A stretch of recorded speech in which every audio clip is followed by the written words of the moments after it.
Halo para orang-orang rancu di luar sana, masih dengan saya, owner sekaligus orang rancu yang kalian sayangi. Mau gua mending mati, mending. Kali ini saya sangat bersemangat sekali, karena kali ini saya akan membahas sebuah film yang berbeda dari sebelumnya, yang bergenre animasi. Kebetulan ini juga genre favorit saya. Daripada kebanyakan bacot, langsung saja.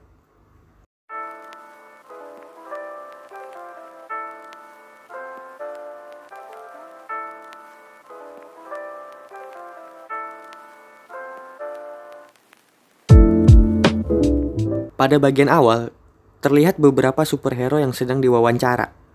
Oh iya, biar saya perkenalkan terlebih dahulu. Ada Mr. Incredible, sosok pahlawan super yang kuat kayak Hulk. Lalu, ini Elastigirl, pahlawan super wanita yang jarang kita temui di film-film. Elastigirl dapat membuat tubuhnya lentur, semacam Richard yang ada di Fantastic Four ya. Dan juga ada jagoan saya, yaitu Frozen, si manusia es yang dapat mengeluarkan es layaknya Iron Man. Mereka semua diwawancarai dan ditanya mengenai kehidupannya. Dan inilah The Incredible. Teretet. Diperlihatkan aksi kejar-kejaran antara maling dengan polisi. Lalu kita diperlihatkan sebuah pria kaya yang ternyata pria ini merupakan Mr. Incredible. Dia berubah layaknya Iron Man. Dan dengan fitur canggih yang dimiliki mobilnya, dia secepat mungkin mengejar maling itu.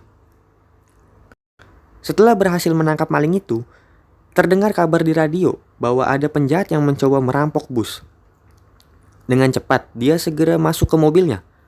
Tapi, di sana ada bocil penggemar fanatiknya yang mengaku sebagai Incrediboy. Anak ini bernama Buddy. Dia sangat mengidolakan Mr. Incredible. Karena Mr. Incredible mendapat bisikan dari DAF, membuat bocil itu ditendang dari mobilnya. Setibanya di lokasi, Mr. Incredible dikejutkan karena penjahat itu tiba-tiba dihajar oleh seseorang. Yang ternyata, orang itu adalah Elastigirl. Elastigirl dan Incredible melakukan perbincangan dan kalau saya lihat, sepertinya masing-masing dari mereka memiliki ketertarikan satu sama lain. Cinlok antar superhero. Wow. Ketika telah selesai, dia dikejutkan dengan suara berisik warga. Karena kepo, dia melihatnya. Ternyata penyebab keramaian tadi adalah karena ada seorang pria yang mencoba untuk melompat dari gedung milik DHF. Sentak, naluri superhero-nya bergejolak dan langsung menolong pria itu. Setelah menyelamatkan pria tadi, Mr. Incredible merasa ada yang nggak beres. Pada saat diperiksa, ternyata di dalam tembok muncul ledakan yang diakibatkan oleh seorang penjahat yang bernama Bom Voyak. Di saat situasi yang tegang, datanglah Buddy si bocil ganggu yang datang di saat yang tidak tepat. Karena masih mengira dia mampu untuk menjadi partner Mr. Incredible, dia pun mencoba untuk memanggil polisi. Saat Mr. Incredible sibuk dengan bocil tersebut, Bom Voyak langsung memanfaatkan keadaan tersebut dengan melemparkan bom ke jubah Buddy dan langsung melarikan diri. Karena kasihan kalau meledak si Buddy belum ngewe. Dengan terpaksa, Mr. Incredible mencoba untuk mengambil bom tersebut dari jubahnya. Namun Tuhan berkehendak lain.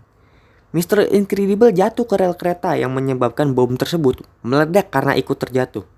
Akibat dari hal itu, dengan susah payah Mr. Incredible mencoba untuk menghentikan kereta itu. Mr. Incredible menyuruh polisi untuk membawa pulang bocil ganggu itu. Bila perlu, taruh aja ke panti asuhan. Beban bangsat. Oh iya, di sini terlihat jelas bahwa Mr. Incredible mencoba menjelaskan peristiwa yang terjadi kepada polisi dan bertindak layaknya polisi. Sedangkan aneh aja gitu. Polisi cuma mengandalkan pahlawan super. Terus buat apa dibentuk polisi kalau cuma makan gaji buta? Bangsat. Lalu Mr. Incredible pergi ke gereja. Yang ternyata itu merupakan hari pernikahannya sendiri. Dan kalian semua pasti akan merasa kaget bahwa wanita yang dia nikahi merupakan Elastigirl. Semua yang hadir di pernikahan mereka merupakan semua pahlawan super yang ada di kota. Lalu, kita dikejutkan dengan berita bahwa Mr. Incredible dituntut oleh orang yang tadi dia selamatkan. Ternyata, orang ini emang sengaja mau bunuh diri dan tidak mau diselamatkan. Serta orang yang tadi diselamatkannya di kereta juga menuntut karena membuat mereka mengalami patah tulang. Goblok! Blok! Blok, goblok, goblok! Blok! Gak habis pikir saya, udah dicoba ya selamatin malah gak tahu diri. Mending dari awal dibiarin mati aja bangsat. Akibat hal itu membuat pemerintah buka suara dan berbicara bahwa penyebab kota hancur adalah karena tindakan superhero yang tidak ada aturannya saat bertindak.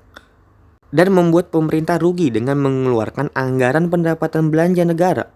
Karena superhero juga rakyat kecil kayak kita, akhirnya superhero pun resmi dibubarkan. Tamat.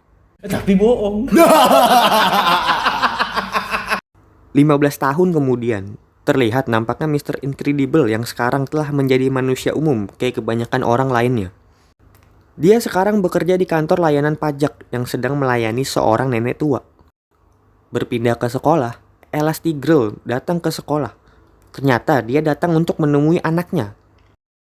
Anak ini bernama Des. Nampaknya, sekarang mereka sudah memiliki sebuah keluarga kecil. Dia dipanggil ke sekolah karena mendapat kabar anaknya yang sedang membuli guru.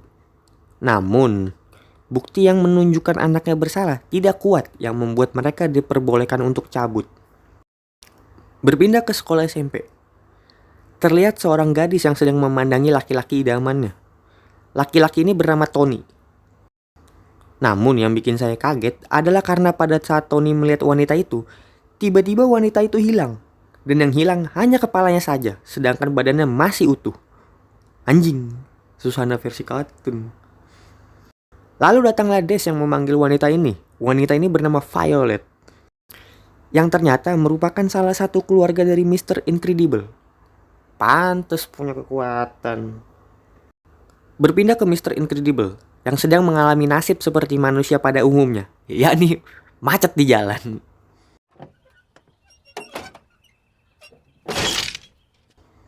Lalu mereka semua berkumpul untuk makan malam. Tiba-tiba datang temannya Bob yang merupakan Lucius alias Frozone, jagoan saya. Mereka berbicara mau pergi untuk bermain bowling pada Elastigirl. Tapi nyatanya, mereka berbohong dan mencoba untuk kembali menyelamatkan orang secara diam-diam. Di kejauhan, terlihat wanita yang sedang mengawasi mereka.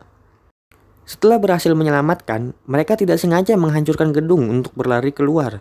Kebetulan gedung itu nembus ke toko emas, yang membuat alarm toko itu bunyi.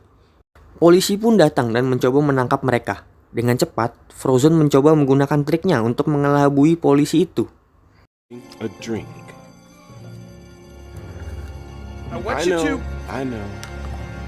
Freeze. Keesokan harinya Bob dipanggil bosnya. Pada saat pergi, wanita yang kita lihat kemarin masuk ke ruangan Bob secara diam-diam. Bob pun diceramai karena bosnya merasa Bob telah membantu para kliennya. Di luar gedung, Bob melihat seorang pria yang sedang dirampok. Bob pun ingin menolongnya. Namun dia terhalang oleh bosnya dan diancam untuk dipecat. Karena kesal, Bob mencekik leher bosnya dan melemparnya sampai mental jauh.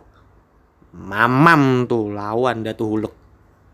Akibat dari hal itu membuat bosnya dilarikan ke rumah sakit. Ini Rick, tapi bukan Rick The Walking Dead. Rick ini semacam anggota pemerintahan kayaknya, yang memperingatkan Bob untuk jangan membuat gaduh sembarangan, karena itu memakan biaya yang tidak murah. Pada malam harinya, saat sedang membereskan tas kerjanya, terdengar bunyi aneh yang membuat Bob penasaran. Pada saat dibuka, ternyata isinya merupakan tablet dan langsung mengidentifikasi Bob. Tablet itu ternyata merupakan pesan suara yang dikirimkan dari wanita misterius itu kepada Bob. Wanita ini bernama Mirage. Isi dari pesannya bahwa Mirage merupakan agen sayur. Maksudnya agen rahasia pemerintah yang meminta bantuan Mr. Incredible untuk menemukan proyek mereka. Karena proyeknya merupakan proyek rahasia serta mengancam keselamatan umat manusia, maka dari itu mereka meminta bantuan Bob serta menawarkan Bob cuan yang gede. Karena Bob butuh duit serta habis dipecat, Bob pun langsung menghubungi wanita itu dan menerima tawarannya. Besoknya, Bob dibawa Mirage ke pesawatnya, dan Mirage menjelaskan lebih detail bahwa proyeknya itu bernama Omnidroid, yang merupakan robot tempur berkemampuan AI. Saya jelasin dulu kali ya, AI itu apa.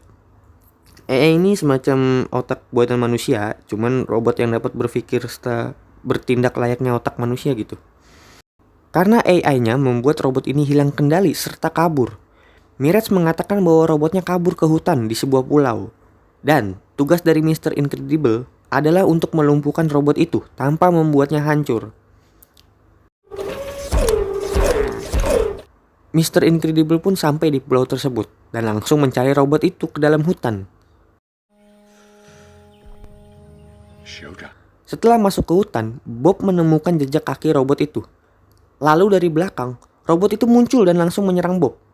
Bob mencoba untuk melawan robot itu, tapi karena di dalam robot itu terdapat AI, membuat dia dapat mengetahui pergerakan Bob serta membuat Bob kewalahan untuk melawannya. Bob pun lari hingga terpojok di gunung berapi. Tapi Bob tidak menyerah dan mencoba untuk melempar robot itu ke lahar.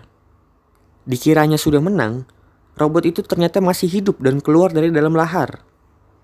Robot itu mencoba menarik Bob, tapi berkat itu membuat Bob pulih dari sakit pinggangnya.